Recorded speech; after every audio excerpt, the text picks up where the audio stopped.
El presidente Enrique Peña Nieto condenó los atentados perpetrados en Ecuador y Colombia, y expresó la solidaridad del gobierno de México para con los pueblos y gobiernos de esos países.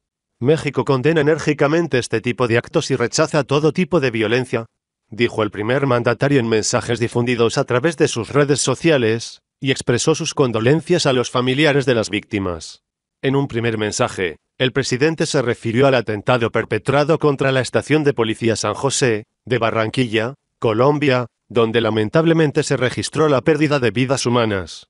Nuestra solidaridad con el gobierno del presidente Juan Manuel Santos y los familiares de las víctimas del atentado en la estación de policía San José de Barranquilla, Colombia. Nuestras condolencias a los familiares de las víctimas, y una pronta recuperación a los heridos, escribió.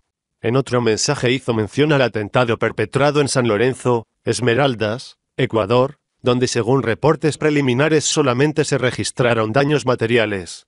El gobierno de México expresa su solidaridad con el pueblo y gobierno de Ecuador por el atentado registrado en San Lorenzo Esmeraldas. México condena enérgicamente este tipo de actos y rechaza todo tipo de violencia. Deseamos pronta recuperación a las víctimas, publicó.